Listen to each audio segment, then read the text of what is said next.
Morpeth calling. Morpeth calling. PG Manor, come in. PG Manor. PG Cottage calling. PG Manor. This is PG Manor, loud and clear, loud and clear. Your voice sounds a little bit crackly, a little bit mono, but I'm here, darling. Can you hear me? Yes, I can hear you. I can hear you. It sounds crackly and mono because I am out of our usual locations in the wilds of Northumberland, in my hometown of Morpeth, at what we like to affectionately call PG Cottage. Welcome to Friday, everybody. Welcome to the Problematic Gazette with your two favourite puffs, once again, chewing the cud and putting the world to rights, briefly to midwife you into the weekend. To ease you in gently, to let you slide down that chute, fully lubricated. Yeah, so if I do sound like I'm in a helicopter, it is because I'm in Northumberland. It's very beautiful. Lots of wildlife. It's a big cygnet on the river. We stayed, his family went, and he stayed with the ducks, which is lovely. There was another one, but some little bastard shot it with an air pellet. Oh, that was a nice story. That turned very dark very quickly. Yeah. However, it's lovely. Riverside Walk, it's very cold. And I almost, darling, prepare yourself for this, felt a little bit Christmassy. Wow. Clutching at pearls at this end. Now, listeners of a long time will know that I have an ambivalent at best attitude towards the festive season, partly because I just find the whole thing so extra from November. So I'm successfully inured to it. I don't watch adverts on TV. I go into shops with my headphones on so I don't hear music. But walking through my little hometown, which is a pretty little place, the Christmas lights looked spectacular. And I was like, oh my God, it feels quite... It's almost like something, like a little heartwarming little Christmassy bit just came inside my chest, darling.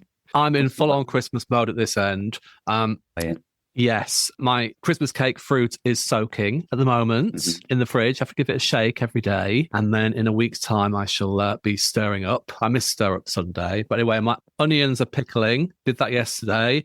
And then after this, I'm about to go into town to get me stuffing, which I'll make and then I'll freeze. And then last night, I went to a wreath making session at the local pub. So the wreath is at the front door, the Christmas wreath, obviously not the funeral wreath. So yeah, it's all a go-go. The Christmas decorations are out of the shed and in a box in the hallway. Don't quite have the heart to put them up yet. Let's not peak too soon. Come on, guys. How was the wreath making? It was all right. Yes. Well, glass of Prosecco and a mince pie, complimentary, of course. What did I do? Knocked my glass of Prosecco over with my Christmas wreath right into the lap of my friend Jane, who came with me. So it wasn't without incident, but the Christmas cheer held us up. And then I obviously had to lick the Prosecco up off the table, being an orphan and all that, to get my money's worth. Was it across the road, Jane, or Scary Jane, who's not scary at all? It was across the road, Jane, not Scary Jane. Hello, Scary Jane, if you're listening. Who's not scary at all. No. But she just initially had that look of being scary, so then we labelled her as Scary Jane. And that turns out she's one of the nicest ladies you would ever meet. But we still call her Scary Jane because our friend Jill told Scary Jane that we called her Scary Jane, which we were mortified about. But then Scary Jane found it very funny, so we still call it Scary Jane. Anyway, I'm boring myself now. Let's move on. Let's move on now. Listeners who've been with us a while might have noticed we didn't have an episode last week because one of us just had to swan off on a little Switzerland adventure. Spoiler alert, I went to Northumberland. How was your trip last week, Arde? Went to Switzerland, went to Basel, where the Eurovision Song Contest was held this year. Yes, very nice. Lots of mulled wine, lots of Christmassy things. Cold, but not rainy cold or snowy cold, sunny cold. So that's the best kind of cold, isn't it? I took a little train journey up into Germany to Freiburg, where there was a glorious little dinky Christmas market. Plenty of little baubles, and they do Christmas markets properly over there in Germany. It's not the usual tat where you pay £17.50 for half a hot dog, where they call it a bratwurst, and it's literally they've got it from Lidl out of a tin. You know what I mean? It's the proper stuff. So that was really, really nice. And the only fly in the ointment was that our flight home got cancelled. Have you ever been in a situation where you've been stuck in a foreign country, your flight gets cancelled, you get no information, so there's that moment of, how the fuck am I going to get home? I'm going to have to walk home from Switzerland. I've not been in that situation, thankfully. I can imagine my reaction would, depend how long you've been waiting for. If you're waiting for like 2 or 3 hours, you'd be like, shit, what are we going to do? If you're waiting for 18 hours, it's just like, okay, what do we do? But yeah, so what, did you end up walking? Or? Well, we checked in the morning, the flight's on time and everything, flight's on time, kept checking, flight's cancelled. It's like, okay, what fucking hell do we do now? And it was about an hour and a half before the email came through to say, actually, we can transfer you onto this different flight in a different city. And we were like, all right, then, cheers for that. Yeah, we're over a barrel. What do we do? But actually, it was quite nice. We just jumped on a train from Basel to Zurich, which is only an hour. So if you think about it, that's how long it takes to get down to Gatwick from where we are, you know. So it wasn't that big a deal. And we just said, okay, let's just imagine that this was the plan from the start. Otherwise, we're just going to be furious until we get through our front door at home. So it was quite nice. Hubby could drink through it. I couldn't because we had the car parked at Heathrow. So I didn't have that pleasure. A couple of sips off a glass of wine during our 5-hour wait at Zurich Airport. But hey, first world problems and all that. We had a wonderful time and now we're back. Good. Well, welcome back. I'm pleased you had a good time. It's been mildly amusing to me that we keep getting people putting themselves forward on our socials saying they're happy to see you knob twiddling and making noise in the background just to annoy you. So the whooping and cheering and sniggering of the faceless people in the background. You've got a little beauty tip, have you there, darling? I have. Okay, so here we are. Fellow gazer Marie recommended to us, because we have talked before about being gays of a certain age and things starting to sag and lines starting to appear. I'm not talking about our ball sacks. I'm talking about our scraggy necks. And gravity is not your friend over 50 as a gay, is it? It's not necessarily just as a gay, darling, over 50.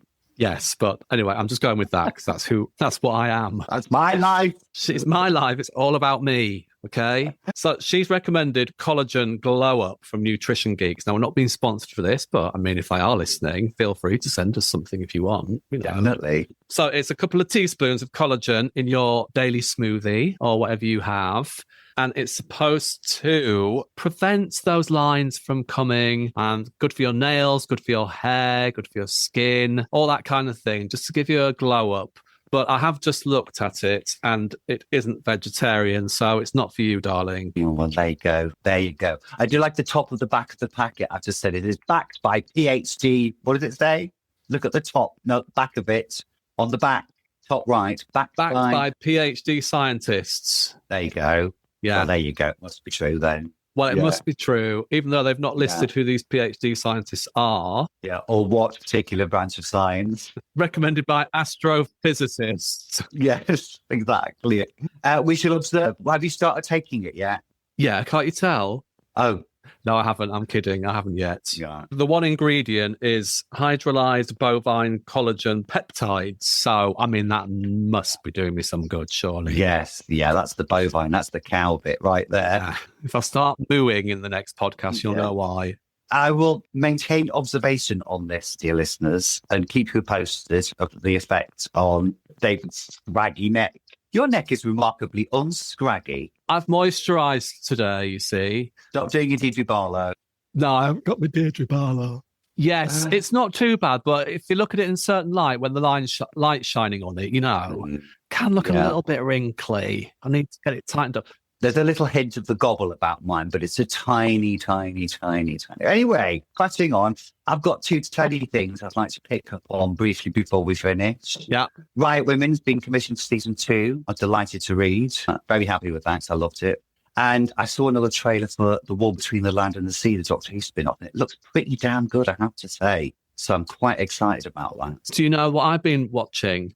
Something that you put me onto, which is Doctor Who reaction videos. Seska says, flying solo at the moment, hubby's away. So, yes, I've been YouTubing, dragging myself kicking and screaming into the 21st century, and I've become an avid YouTube watcher. There you go. It's a slippery slope, love. It is a slippery slope to cat videos and people falling over and seriously injuring themselves. Yeah, I don't watch those. You watch ghost things, don't you? Oh, I have to mention, when I was in Basel at the Kunstmuseum, what are you laughing at? That's what it's called. Nothing. At the Kunstmuseum, which is kind of like a modern art museum, there was an exhibition on ghosts, which was kind of all art about ghosts, art and shit. So there was kind of old Victorian photos of, you talked about post-war, First World War, when there was a kind of an increase in spirituality. No, that's in our episode next week.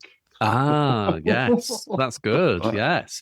Something to look forward to. Yeah, there was pictures of people experimenting with ectoplasm. It's obviously a bunch of rolled up tights sticking out someone's mouth, but the power of suggestion, especially in the early days of photographs and things like that. So that was good. There was early editions of A Christmas Carol, which is another episode coming up shortly as well over our Christmas curation period. Yeah. So it was really nice. It was like moody, atmospheric installations. And I thought, this is right up Lee Strasser, this. Strasser. Well, it sounds like it. I see what you did there with the Strasser. Yeah. Very good. Polyglot you are. Yeah, I don't really watch ghost videos anymore because they're all so dull now. They're all fake. Having done ghost investigations myself, I can categorically confirm that nothing ever happened. So, yeah. Well, welcome to YouTube, darling. Thank you, darling. Now, we are looking forward next week to Downton Abbey, which is our first of our December is Nearly Christmas month specials. I look forward to that. Blake 7 went down well, didn't it? Totally forgot to talk about it at the beginning of the episode. Yeah, it went down really well, actually. We've had lots of feedback on our TikToks and our Instagrams at Podcast Gaze. Quite a lot of discussion online with that one. I'm surprised, actually, how well like people talking about Blake 7. Yeah, I think a lot of that had to do with our lovely special guest, Toby Haydock, who came on to talk about Blake 7. I think there's a lot of Toby Haydock fans out there who tuned into our podcast for that reason. So again, thank you to Toby for contributing. We had a wonderful chat with him, didn't we? If you haven't listened to it yet, it's really well worth a listen. Even if you don't know anything about Blake 7, it's a great introduction to the world of the early 80s, of how TV shows were made, how women were represented, and how the sci-fi cult phenomenon took off, really. That was very good. Yeah, it's almost as I had the script in front of me, but I didn't. I did it all off the top of my head. It's this Collagen. Yeah. Bravo. So next week, look forward to Downton Abbey. Thanks ever so much for following us. Do like our socials on TikTok at Podcast Gaze and Instagram. Email us at theproblematicgaze@gmail.com. Please do. We love to hear from you. Although it has been fun yesterday watching the many comments about people wanting to comment and do your head in on Insta. Just tickle me. Keep them coming, kids. Yeah. There have been a few little comments as well about something I said last week, which I must throw in before we depart.